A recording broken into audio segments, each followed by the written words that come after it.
राधे राधे जपो चले आएंगे, राधे राधे जपो चले आएंगे, राधे राधे जपो चले आएंगे।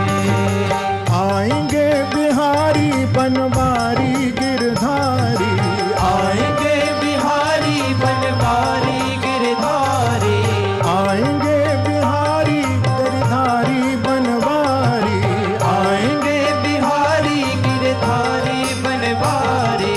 राधे राधे जय हो जय हो, राधे राधे जय हो जय हो, राधे राधे जपो चले आएंगे, राधे राधे जपो चले आएंगे, राधे राधे जपो चले आएंगे, राधे राधे जपो चले आएंगे।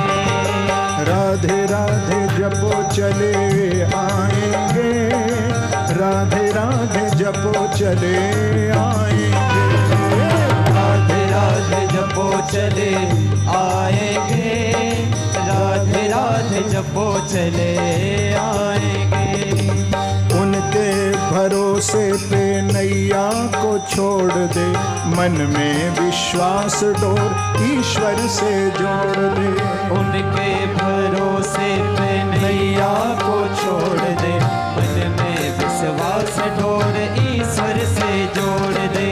उनके भरोसे पे नैया को छोड़ दे, मन में विश्वास डोर ईश्वर से जोड़ दे। उनके भरोसे पे नैया को छोड़ दे, मन में विश्वास डोर ईश्वर से जोड़ दे। पार तेरी नैया को कन्हैया लगाएंगे, पार तेरी नैया को कन्हैया लगाएंगे, पार तेरी नैया को कन्हैया लगाएंगे, पार तेरी नैया को कन्हैया लगाएंगे। राधे राधे जय हो जय हो, राधे राधे जय हो जय हो, राधे राधे बोलो चले आएंगे, राधे राधे बोलो चले आएंगे, राधे राधे बोलो चले आएंगे, राधे राधे बोलो चले आएंगे। ऐसे नहीं, जरा दोनों हाथ उठा करके भाव से।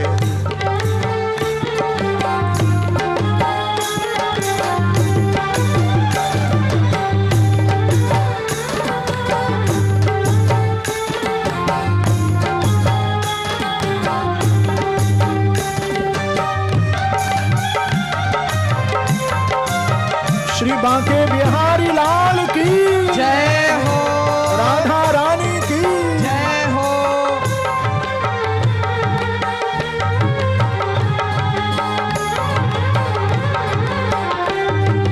राधे राधे बोलो चले आएंगे, राधे राधे जपो चले आएंगे, राधे राधे जपो चले आएंगे, राधे राधे जपो चले आएंगे।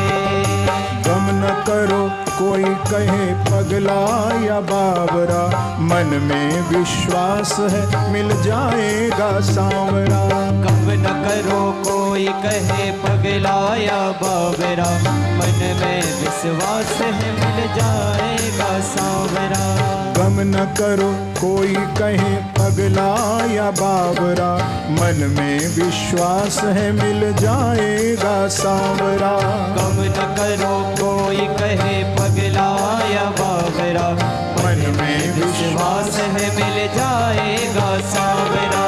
हम तो सदा राधे श्री राधे ही गाएंगे, हम तो सदा राधे श्री राधे ही गाएंगे, हम तो सदा राधे श्री राधे ही गाएंगे, हम तो सदा राधे श्री राधे ही गाएंगे। राधे राधे जय हो जय हो, राधे राधे जय हो जय हो, राधे राधे जपो चले आएंगे, राधे राधे जपो चले आएंगे, राधे राधे जपो चले आएंगे, राधे राधे जपो चले आएंगे। तो भक्त और भगवान का जो संबंध है वो अटूट होता है। कितना भी संघर्ष, कितना भी दुख, कितना भी विपत्ति, कितना भी संकट जीवन में भक्त के क्यों न आ जाए, लेकिन भक्त का भगवान से कभी संबंध टूटता नहीं है, अटूट है। आज विदुर और विदुरानी के घर प्रभु जब गए हैं तो भगवान कोई छोटे से बालक नहीं है। अपने चरणों की अखंड भक्ति का दान दे करके मेरे कृष्ण वहां से पांडवों के शिविर में गए। जब ये बात विदुर जी के संज्ञान में आई कि दुर्योधन ने अपमान किया है भगवान का, तो राजद्वार पर चपड़ास उतार करके फेंक दी कि हम दुर्योधन की नौकरी नहीं करेंगे। वाह, जो हमारे कन्हैया का, हमारे प्रभु का अपमान करे उसकी नौकरी कैसी। तीर्थ यात्रा करने को चले गए, करते करते तीर्थ वृंदावन पहुंचे। वहां श्री उद्धव जी से इनका मिलन हुआ, जो कि वृष्णि नाम प्रवरो मंत्री कृष्णस्य दैत सखा शिष्यो बृहस्पते साक्षात उद्धवो बुद्धि सत्तम है, जो कि परम ज्ञानी है। और उद्धव जी से उद्धव भागवत को सुना। संपूर्ण दशम स्कंद की लीलाओं का श्रवण करके उद्धव जी ने विदुर जी को वृंदावन में बताया कि आप हरिद्वार में जाएं। भगवान लीला का संवरण करके जब प्रस्थान कर रहे थे तो उस समय भगवान ने आपको याद किया। कुछ ज्ञान चर्चा आपसे कृष्ण करना चाहते थे। वो ज्ञान मेरे पास सुरक्षित है, पर इस समय में आपसे उस ज्ञान की चर्चा नहीं कर पाऊंगा, क्योंकि वृंदावन की जो भूमि है ये भक्ति प्रधान भूमि है। तो आप ज्ञान भूमि में जाइए। हरिद्वार को ज्ञान भूमि कहते हैं। तो मैत्री जी के आश्रम पर आए और उनके चरण कमल में प्रणाम किया। गंगा के जल से चरण धोए, प्रार्थना की और प्रश्न किया कि सुखाय कर्माणि करोति लोको न ते सुखम वान्यदुपारवं वा। यहाँ 3 प्रश्न किए, जिसमें से पहला प्रश्न है भागवत में कि जीव, इंसान सुख के लिए कर्म करता है, पर परिणाम में उसको दुख क्यों मिलता है। और दूसरा प्रश्न किया कि भगवान अकर्ता है, लेकिन कर्ता प्रतीत क्यों होते हैं। और तीसरा प्रश्न किया कि परमात्मा की भक्ति को हम कैसे पाएं,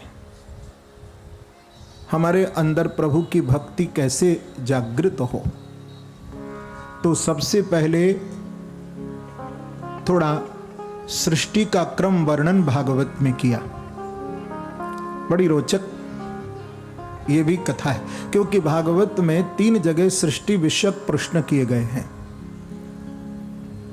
भगवान की नाभि से कमल और कमल के पुष्प के द्वारा ब्रह्मा और ब्रह्मा से सृष्टि का प्रारंभ।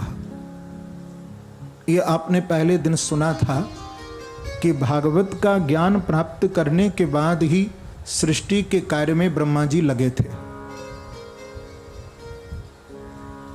क्योंकि भागवत के अंतर्गत 4 तत्वों का निरूपण भगवान ने किया है।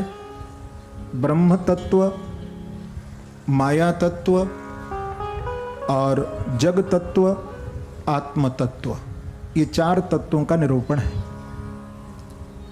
तो ब्रह्मा जी ने सबसे पहले जो 10 प्रकार की सृष्टियां बनाई है ना, उसमें मानसिक सृष्टि का यहाँ थोड़ा विस्तार है, जिसमें 4 पुत्रों को उत्पन्न किया, सनक, सनंदन, सनातन, सनत कुमार। ब्रह्मा जी ने कहा कि आप सृष्टि को आगे बढ़ाएं, तो इन्होंने कहा कि पिताजी हम सृष्टि के चक्कर में नहीं पड़ेंगे, हम केवल ईश्वर चिंतन करेंगे। तो ब्रह्मा जी को अच्छा नहीं लगा। अब कोई बेटा यदि पिता की बात न माने तो स्वाभाविक है कि पिता को गुस्सा तो आएगा। तो ब्रह्मा जी को थोड़ा गुस्सा आ गई, क्रोध आ गया, और क्रोध से ब्रह्मा जी ने जब अपनी भ्रगुटी टेढ़ी की, भौं भ्रगुटी टेढ़ी ब्रह्मा की हुई, तो भ्रगुटी से ब्रह्मा के एक बालक का जन्म हुआ, ऐसा भागवत में। और जब उस बालक ने रुदन किया, रोना शुरू किया, तो उसका नाम पड़ा रुद्र। रुद्र माने शिव अवतार हुआ। ये ब्रह्मा की भ्रगुटी से पैदा हुए। रुद्र भगवान को 11 स्थान और 11 ही स्त्रियां भूत सृष्टि को बनाया। ब्रह्मा जी को प्रसन्नता नहीं हुई तो ब्रह्मा जी ने फिर भृगु, वशिष्ठ, नारद 10 पुत्रों की उत्पत्ति की, पर सृष्टि का आगे विस्तार नहीं हो रहा था। तो एक दिन प्रसन्न मन से ब्रह्मा जी अपने कमल आसन पर बैठे थे। ब्रह्मा जी ने अपने शरीर के 2 भाग किए, एक स्त्री और दूसरा पुरुष, 2 हिस्से किए। एक भाग पुरुष रूप में मनु और दूसरा भाग स्त्री रूप में शतरूपा। दोनों की सुंदर जोड़ी। ब्रह्मा ने दूसरा शरीर धारण किया, दोनों का पाणी ग्रहण हुआ। ब्रह्मा जी ने कहा कि बेटा मनु आप सृष्टि को थोड़ा आगे बढ़ाएं। तो मनु जी ने कहा कि पिताजी आपकी सृष्टि तो पानी में है और मेरी सृष्टि को भूमि की आवश्यकता होगी। तो इस बात को सुनकर के ब्रह्मा जी थोड़ा विचारशील मुद्रा में थे कि पृथ्वी का उद्धार कैसे करूं, क्योंकि आद दैत्य हिरणाक्ष और हिरण्यकश्यप ये दिति के पुत्र हैं। और ब्रह्मा जी ने सृष्टि में जब आसुरी सृष्टि को बनाया था तो ये दोनों पैदा हो गए थे। तो हिरणाक्ष इतना बड़ा बलवान था जो कि सारी पृथ्वी को समय घसीट करके पृथ्वी को रसातल में ले गए थे, ऐसी कथा है। तो ब्रह्मा विचार करने लगे कि पृथ्वी का उद्धार कैसे करूं। तो ब्रह्मा जी को छींक आई, नासिका से एक कीड़ा निकला ब्रह्मा जी के, और देखते देखते विशाल रूप धारण कर लिया। बोलो बारहा देव भगवान की जय। सौकरम बपु बराह बन गए। बराह भगवान गए, हिरणाक्ष को मारा, पृथ्वी को लाए और ब्रह्मा जी को दी। इन्होंने अपने पुत्र मनु जी को पृथ्वी प्रदान की और मैथुन धर्म से पति और पत्नी के संयोग से 5 संतान उत्पन्न मनु जी ने की है। 2 पुत्र प्रियव्रत और उत्तानपाद, और 3 इनको बेटियां हुई, आकुति, देवहूति और प्रसूति। ब्रह्मा जी की छाया से भी एक पुत्र का जन्म हुआ, राजन, जिनका नाम था करदम। ये बड़े तपस्वी ऋषि थे जो कि 10,000 वर्ष से सरस्वती नदी के तट पर ध्यान मग्न थे।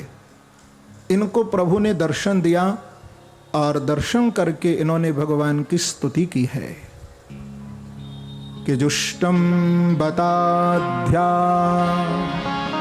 खिल सत्वरा से सांसिध्यमक्षणोस्तव दर्शना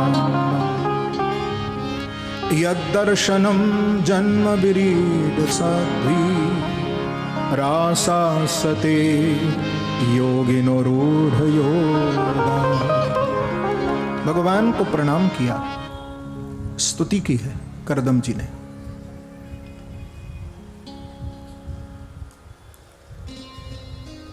देखो, ये वही करदम हैं जिनका विवाह मनु जी की बेटी देवहूति के साथ संपन्न हुआ है, और ये ब्रह्मा की छाया से उत्पन्न हुए थे। अब कथा तो मैं थोड़ा विस्तार न करके, इसका थोड़ा अध्यात्म बड़ा समझने वाला है, बड़ा रोचक, बड़ा सुंदर है।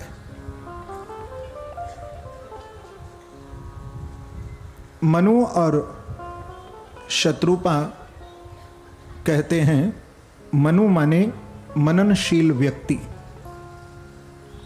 और शत्रुपा का अर्थ होता है श्रद्धा।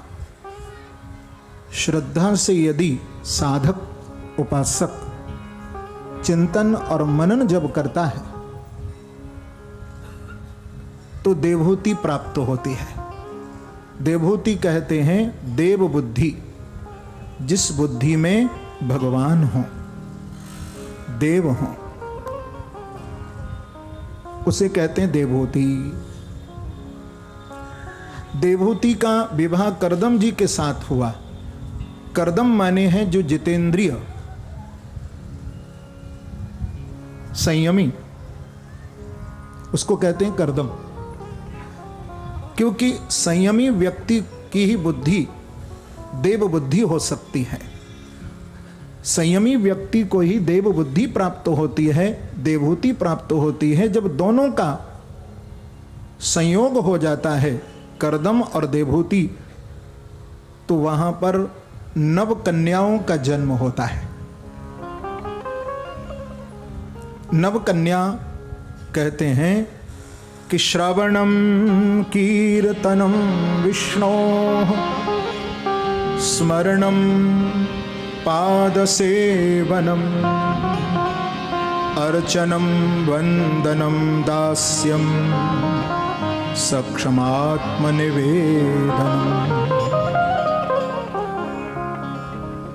ये 9 प्रकार की भगवान की जो भक्ति है, ये नवधा भक्ति के रूप में ही, नव कन्याओं के रूप में ही प्रकट हुई है।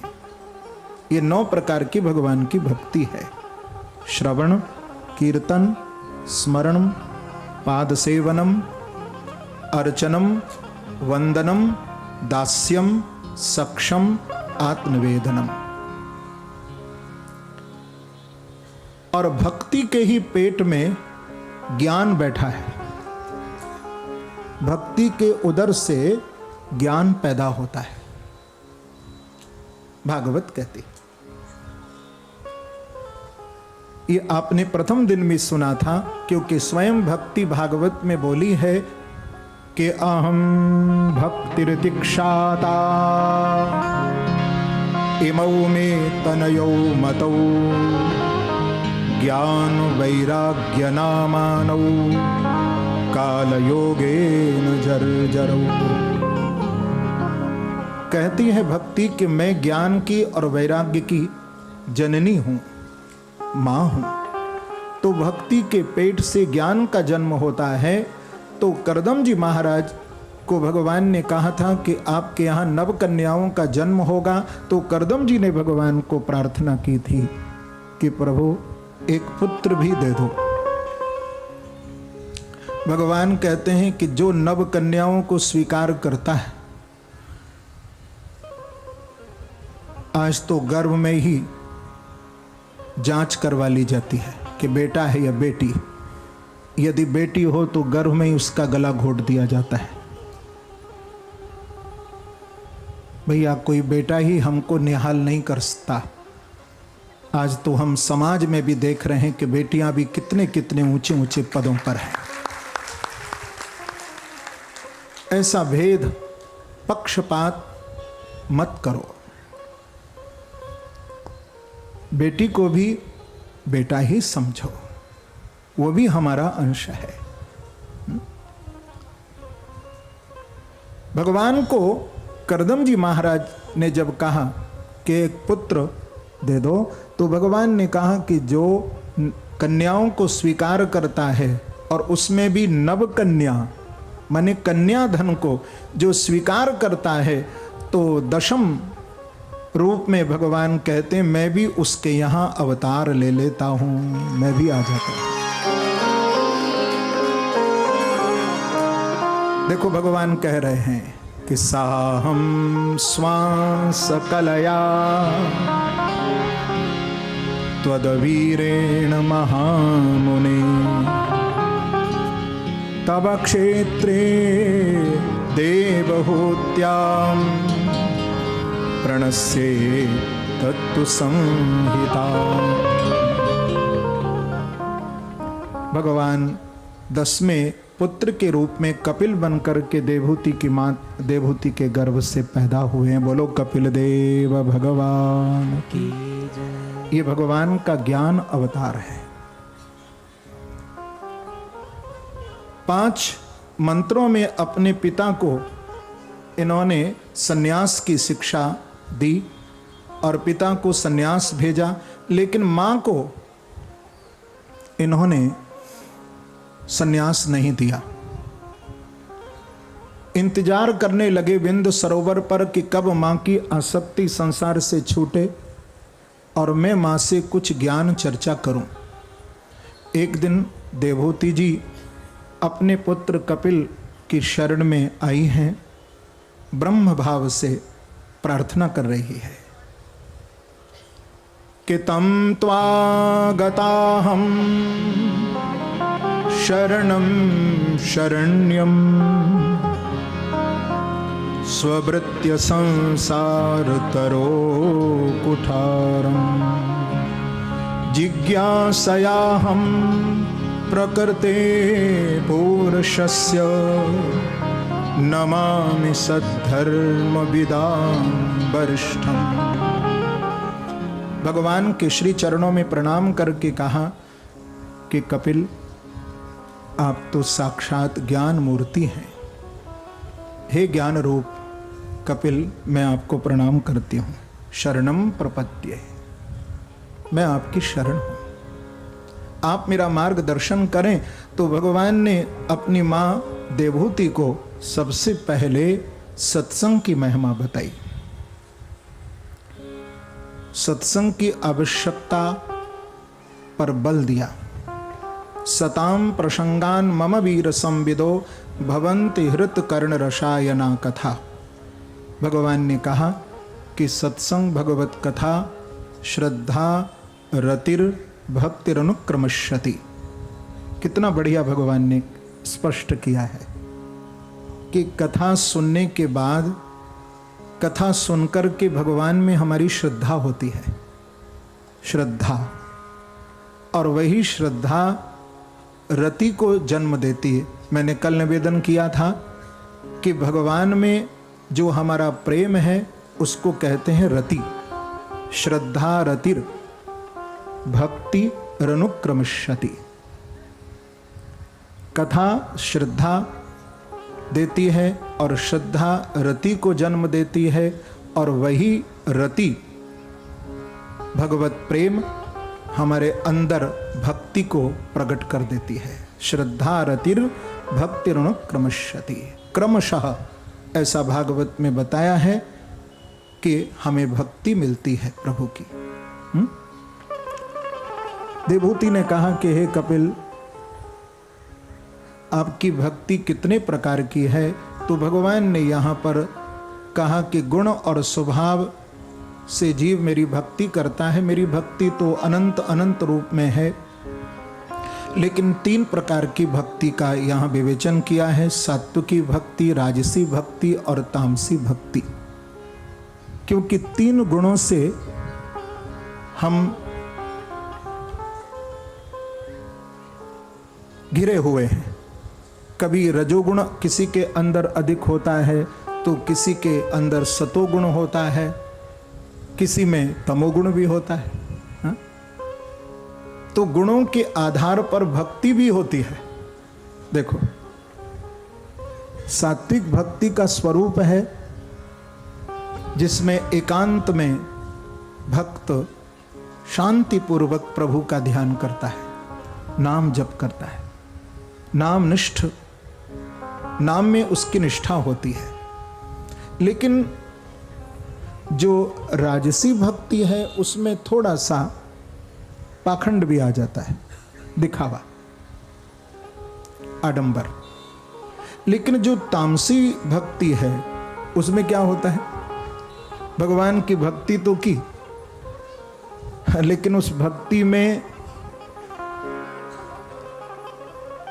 थोड़ा छीना झपटी भी होती है। प्रेम से कहो श्री राधे।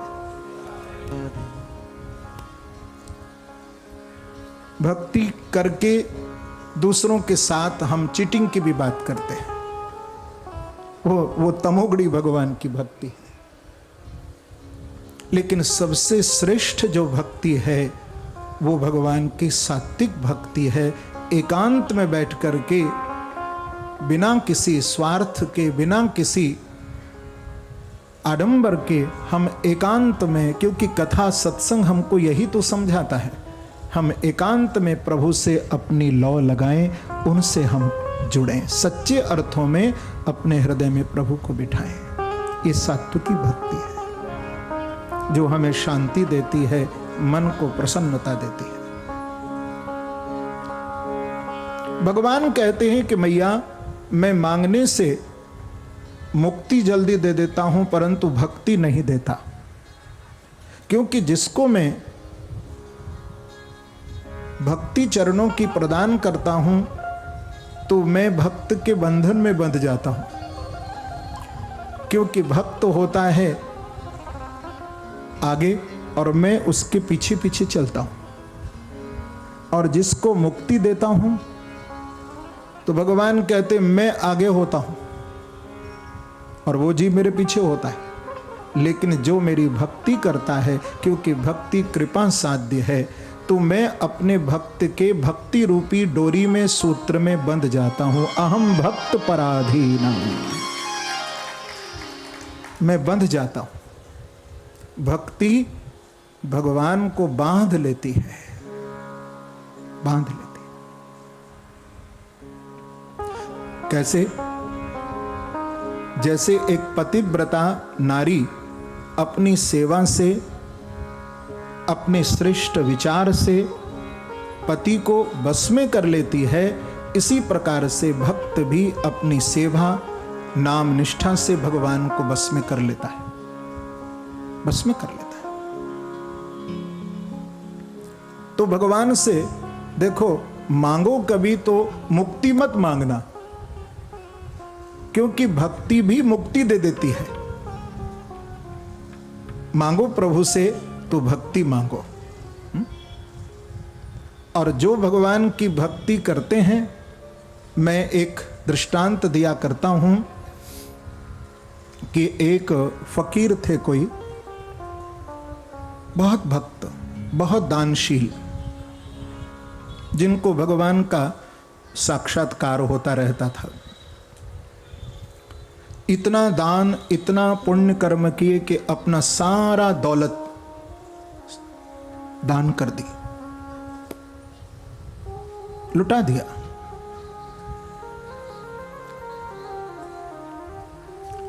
लेकिन पहले तो भगवान उनको दिखाई पड़ते थे, पर कुछ दिन के बाद उस फकीर, उस भक्त को प्रभु का दर्शन नहीं हुआ।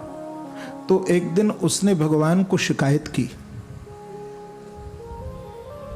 भगवान को कहा कि प्रभु, लगता है आप भी धन के कारण मुझे दिखाई पड़ते थे, अब मेरे पास धन नहीं है तो आपने मुझे भी छोड़ दिया।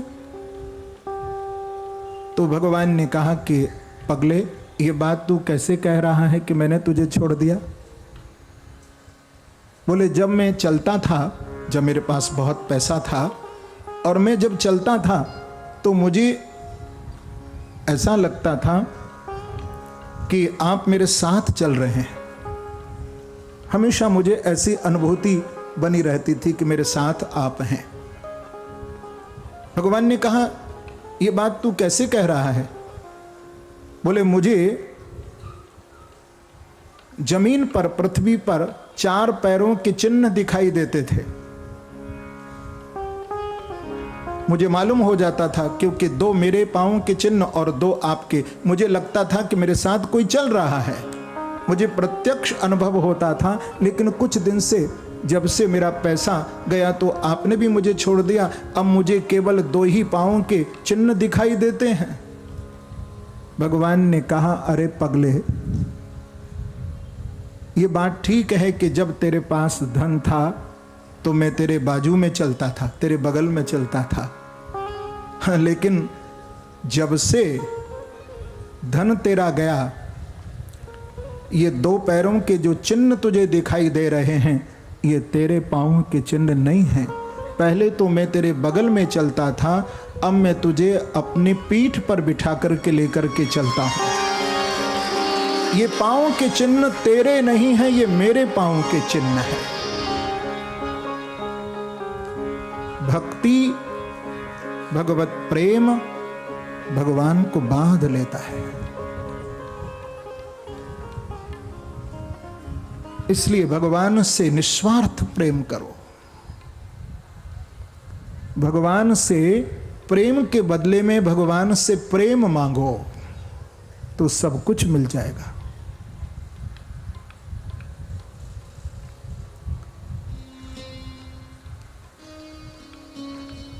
कपिल भगवान देवहूति मां के पूछने पर जीव की स्थिति का वर्णन भागवत में किए हैं।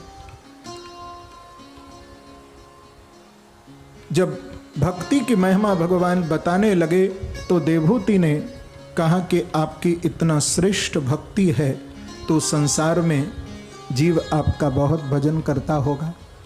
तो भगवान बोले, माँ कि वायनोत्क्रमतोत्तार कपसन्नुद्धनाडिक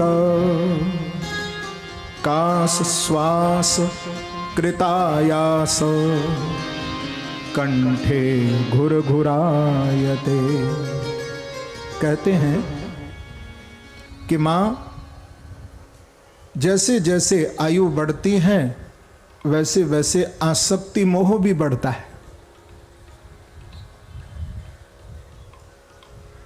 क्योंकि अब तक जिसको याद किया हमने अंत में वही ज्यादा याद आता है।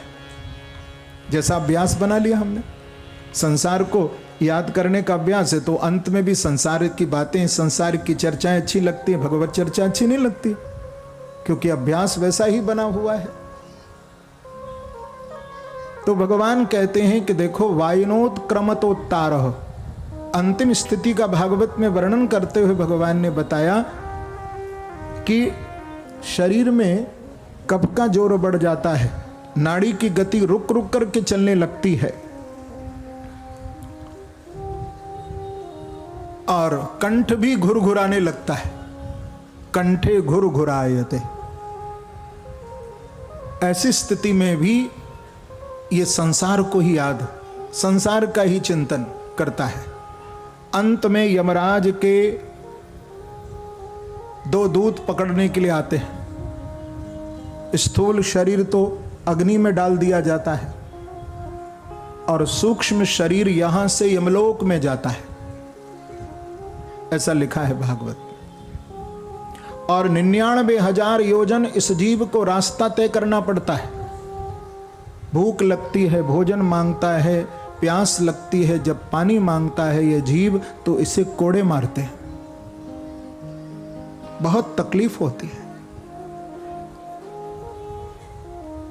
क्योंकि संसार में रहकर के कभी भूखे को भोजन कराया हो और प्यासे को यदि कभी जल पिलाया हो, क्योंकि 3 बातों के लिए शास्त्र का आज्ञा है कि भाई देखो, यदि कोई रोगी व्यक्ति है तो उसे दवा दिलाओ, कोई भूखा व्यक्ति है तो उसे भोजन दे दो, कोई निर्वस्त्र नंगा व्यक्ति है आपसे कपड़ा मांगे तो उसको कपड़ा दे दो। वहां पर पात्रता पर कोई विचार नहीं होना चाहिए कि हम इसको दें या न दें। भूखे को भोजन दो, निर्वस्त्र को वस्त्र भी डाल दो, और कोई रोगी है, पैसा न हो उसके पास, तो उसको दवा भी दिलाओ। जितना सहयोग कर सकते हो जरूर करो। लेकिन यदि यहां हम पात्रता पर विचार करेंगे कि भाई हम इसको दें या न दें, तो खुद कुपात्र बन जाएंगे। यहां पात्रता पर विचार नहीं करना है, लेकिन 3 बातों पर विचार अवश्य करना चाहिए। शास्त्राज्ञा है कन्या का दान, भूमि का दान और तीसरा गऊ का दान। गौदान उसी गौशाला में या उसी व्यक्ति को करना चाहिए जहां हमारी गौ की सेवा हो, वहां गौ का दान होना चाहिए, देना चाहिए।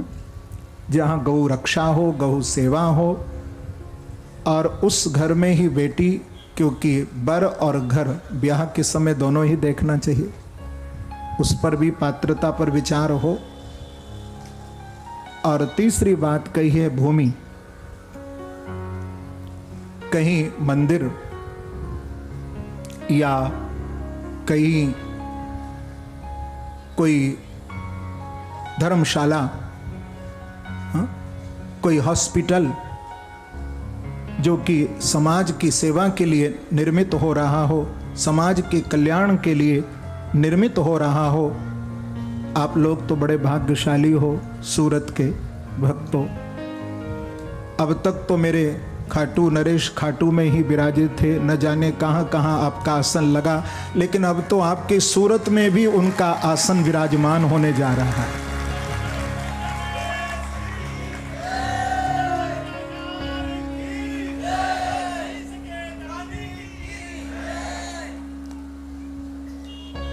बाबा का दर्शन, बाबा का आशीर्वाद निरंतर आप पर बना रहे, इसके लिए स्वयं चलकर के सूरत में बाबा यहाँ विराजमान हुए हैं। और उनका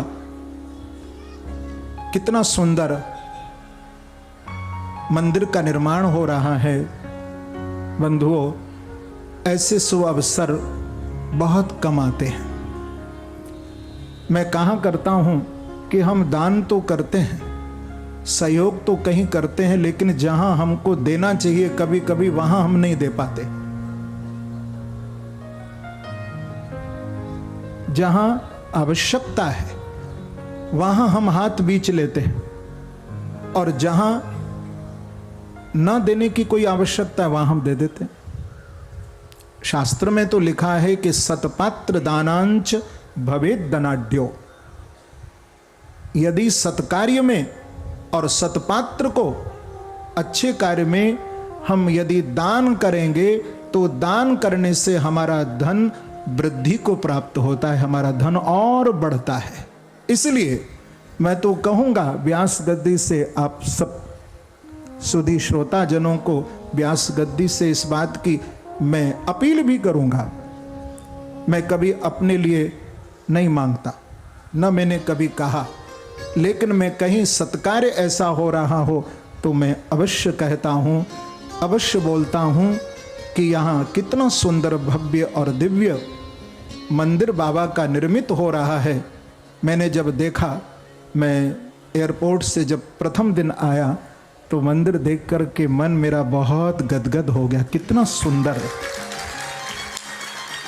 हम अपना घर सजाने में कोई कोर कसर नहीं छोड़ते, लेकिन ये तो प्रभु का द्वार है, बाबा का द्वार है, फिर इसको सजाने में हम कमी क्यों रखें? तुम बाबा को सजा दो और बाबा तुमको भी सजा देगा।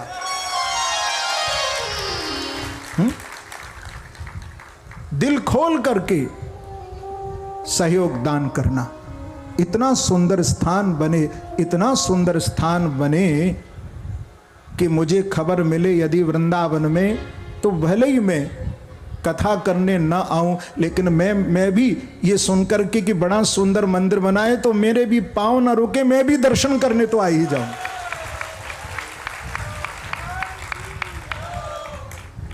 यदि दान की महिमा समझनी और सीखनी हो तो बाबा से ही सीखा जा सकता है। और इस कलिकाल में तो दान की बड़ी महिमा है। यदि कहीं, मैं एक बात और कहता हूं कि हम कहीं दान करें, सहयोग करें, तो हमें चल कर के वहां देखना चाहिए, आंख बंद करके नहीं करना चाहिए। ये भी आप सुन लें, लेकिन ये तो आपके सामने है सब कुछ। आप स्वयं देख रहे हैं कितना सुंदर यहां पर निर्माण बाबा के शिव मंदिर का हो रहा है। तो व्यास गद्दी से मैं यही कहूंगा कि आप तन से, मन से और धन से बाबा के मंदिर को बनाने में खूब खूब सहयोग करिए, खूब खूब सहयोग करिए।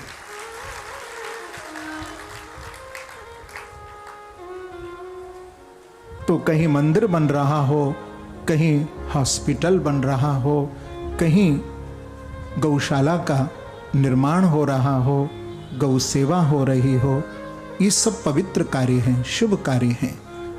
इसमें हमको आगे बढ़ कर के जरूर सहयोग करना चाहिए।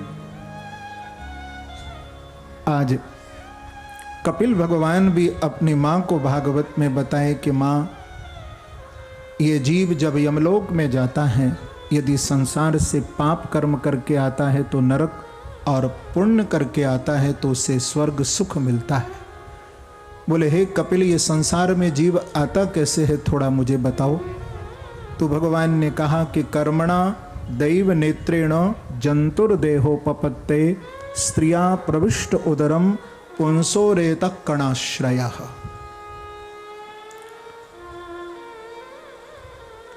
भगवान कहते हैं कि जब बरसात होती है तो वर्षा की बूंदों के साथ जीवाणु इस पृथ्वी पर आता है, अन्न में मिलता है, स्त्री और पुरुष भक्षण करते हैं। एक रात्रि में स्त्रियां प्रविष्ट उदरम, शुक्र और शोणित मिलते हैं। 5 रात्रि में बबूला के समान आकार होता है मां के गर्भ में जीव का, और 10 दिन में बेर की तरह आकार होता है। धीरे धीरे फिर 1 महीना जब मां के लिए होता है तो गोल अंडा बन जाता है।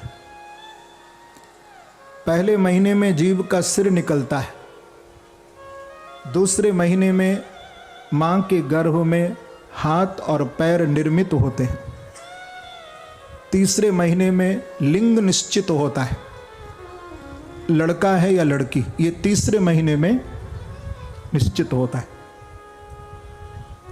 चौथे महीने में 7 धातुएं लिपट जाती हैं। 5वें महीने में बच्चे को मां के गर्भ में भूख प्यास लगती है। 6ठे महीने में जरायु लिपट जाती है, और 7वां महीना जब होता है तब इसको भगवान बुद्धि देते हैं। 7वें महीने में इसे ज्ञान मिलता है, तब ये सोचता है कि मैं कहाँ हूं। तो इसको चारों ओर अंधकार ही अंधकार मां के गर्भ में दिखाई देता है। दुर्गंध है, मूत्र है, वृष्टा है, ये रोता है। और सुषुम्ना नाड़ी के द्वारा संपर्क होने के कारण जीव का मां के गर्भ में ही भगवान से भी संबंध जुड़ा रहता है, यानी भगवत स्मृति जीव को बनी रहती है। तब ये भगवान को याद करके कहता है कि प्रभु आप मुझे इस नरक से बाहर निकालो। भगवान कहते हैं तू करेगा क्या, फिर वही काम करना है इस नरक में आने के, तो यहीं पड़ा रहे। ये कहता है नहीं प्रभु, अब की बार आप मुझे संसार में भेजो, मैं आपका खूब भजन करूंगा। भगवान कहते हैं चलो एक भक्त पैदा हो जाएगा। जब 10वां महीना हुआ, सुषुम्ना नाड़ी के द्वारा संपर्क टूटा, और प्रसूति वायु वेग के द्वारा मां के गर्भ से जीव का जब जन्म हुआ, तो एक संत ने बड़ा अच्छा कहा कि छीकत जग में पग दियो, आवत दीनो रोय, जन्म से असुगुण भये तो मंगल के ही विधि हो। देखो, जब बच्चे का जन्म होता है ना, तो जन्मते ही बच्चे को छींक आती है।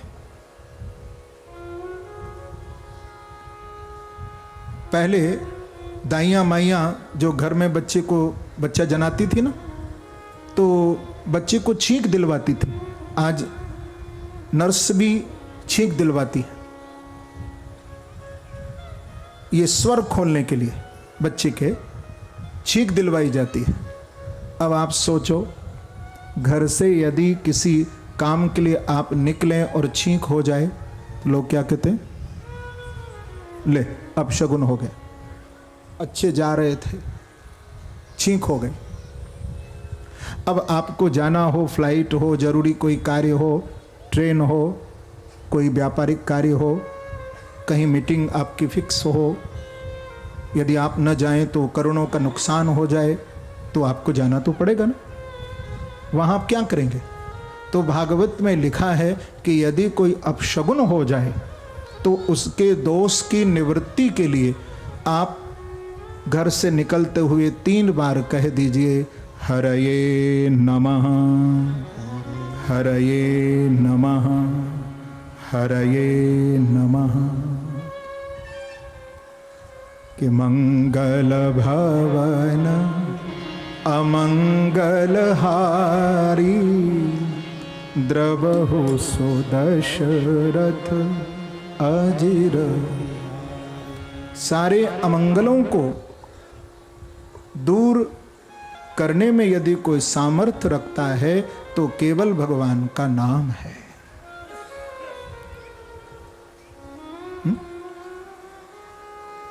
सुमिर पवन सुत पावन नामो, अपने बस कर राख्यो।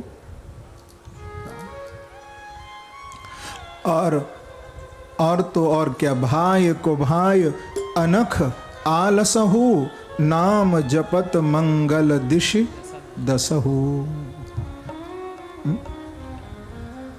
ऐसे नाम की महिमा है प्रभु की। तो छींकत जग में पग दियो, आवत दीनो रोए। अब पैदा होते ही छींक हो गई, लेकिन प्रभु का नाम तो लिया नहीं, रोना शुरू कर दिया। कोई बच्चा क्या हंसते हुए पैदा होता है? कोई हंसते हुए पैदा हुआ हो तो मुझे बता दो। सब रोते हुए पैदा होते। तो छींकत जग में पग दियो, आवत दीनो रोए। तो जन्म से असुगुन भये तो मंगल के ही विधि होए। जब पैदा होते ही अपशगुन हो गया, प्रभु का नाम भी नहीं लिया, तो फिर मंगल कैसे? जब जन्मते ही रोए तो जीवन पर्यंत रोता ही रहता है। भागवत में सब वर्णन किया है।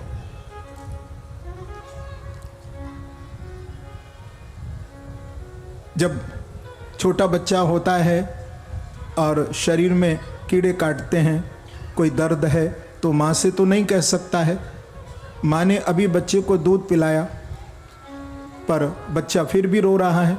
कोई चींटी, कोई कीड़ा काट रहा है बच्चे को, कुछ ऐसी तकलीफ है, माँ से कह तो नहीं सकता, लेकिन माँ को लगता है कि शायद भूखा रह गया, तो फिर माँ दूध पिलाने बैठ गई। अब ज़्यादा पी गए तो रोना, और बड़े हुए माता पिता से खेलने की कूदने की चीज़ें मांगी, नहीं दी तो रोना शुरू कर दिया। और बड़े हुए स्कूल में पढ़ने के लिए गए तो वहाँ भी रोना, पढ़ाई का बोझ। और बड़े हुए जब जवान हो गए तो बोले तो भी रोए। तब क्यों रोए? तब तो नहीं रोना चाहिए युवावस्था में, बोले शादी की चिंता लग गई। तो भगवान भी कहते हैं कि बात तो ठीक है, अभी एक है, जब 1 से 2 हो जाएंगे तो दोनों बैठ कर के मेरा भजन करेंगे।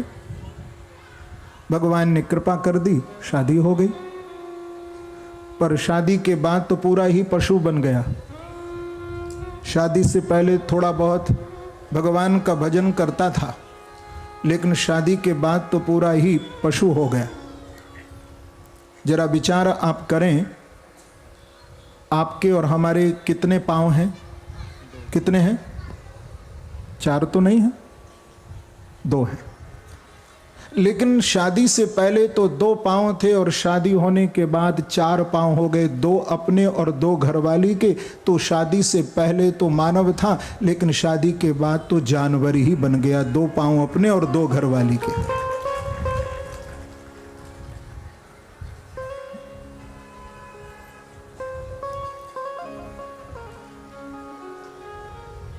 तो पूरा ही पशुता आ गई, जड़ता हो गई जीवन में भैया। फिर तो उसके बाद प्रौढ़ अवस्था, प्रौढ़ अवस्था के बाद वृद्धावस्था। भगवान यही बताना चाहते हैं कि अपने अंदर, अपने परिवार के अंदर, अपने समाज के अंदर, अपने राष्ट्र के अंदर ऐसे हम संस्कार डालें जो धर्म के प्रति, अपने प्रभु के प्रति निष्ठावान और अच्छे संस्कारों से बच्चे संस्कारित हों, प्रभु के भक्त भी बने। प्रभु भक्त के साथ साथ राष्ट्र भक्त भी बने। लेकिन ये यात्रा हमारी परिवार से ही शुरू होती है, क्योंकि निर्माण परिवार से ही होता है। यही बात भागवत में बताई गई है। भगवान ने 3 बातें कही हैं भक्ति में। सबसे पहले समर्पण, दूसरा भगवान ने कहा संबंध, और तीसरा चिंतन। देवहूति मां को भगवान ने कहा कि मैया अब हम तो गंगा सागर की ओर जा रहे हैं।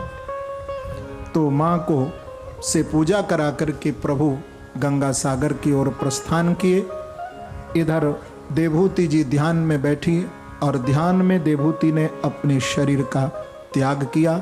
सिद्धपुर में सिद्धदा नदी के रूप में मां परिणित हो गई। सुखदेव जी महाराज बोले हैं कि मनोस्तु शतरूपायाम तृष्य कन्यास जग्रे। मनु जी की 3 बेटियों की कथा आपने सुनी। मैंने कहा था मनु जी की 3 बेटियां थी, आकुति, देवहूति और प्रसूति। देखो, आकुति का विवाह हुआ था रुचि प्रजापति के साथ, और इनके यहाँ पर यज्ञ अवतार हुआ। यज्ञ नारायण, हम लोग यज्ञ करते हैं ना, घर में हवन करते हैं, ये यज्ञ भी भगवान का अवतार है। तभी हम कहते हैं ना, बोलो यज्ञ नारायण भगवान की जय। यज्ञ नारायण है। अग्नि के रूप में हम भगवान को आहुति प्रदान करते हैं। तो यज्ञ रूप से भगवान उत्पन्न हुए, और देवहूति के यहाँ कपिल अवतार हुआ, और प्रसूति जो इनकी बेटी थी उनका विवाह महाराज दक्ष के साथ। तो इनके यहाँ 16 बेटियां। एक बेटी जिनका नाम था सती, सती की शादी भगवान शंकर के साथ संपन्न की। परीक्षित महाराज ने कहा कि गुरुदेव, बड़ी सुंदर कथा आप सुना रहे हो, ये बताओ, क्योंकि मैंने सुना है कि सती का विवाह भगवान शंकर के साथ संपन्न हुआ। आपस में भगवान शिव और सती दोनों का तो बड़ा प्रेम, लेकिन संबंध भी दक्ष महाराज से कितना मधुर है। दक्ष हैं ससुर और दामाद हैं शिव, पर आपस में विरोध क्यों हो गया, बैर क्यों हो गया? क्योंकि निर्वैरम शांत विग्रहम, भगवान शिव का स्वरूप यहां परीक्षित महाराज ने कहा। तो सुखदेव जी इस प्रश्न को सुनकर के कहते हैं कि राजन, आपको एक छोटी सी कथा सुना देते हैं, इससे आपके मन की शंका दूर होगी और कथा का भी आपको आनंद मिलेगा। एक बार प्रजापतियों ने, देवताओं ने यज्ञ किया। उस यज्ञ की सभा में सभी देव, प्रजापति, गंधर्व आदि पधारे। लेकिन ये जो दक्ष था, ये प्रजापतियों में सर्वश्रेष्ठ इनको गद्दी मिली थी। तो इनको अपनी गद्दी का, अपने पद का बड़ा अभिमान था।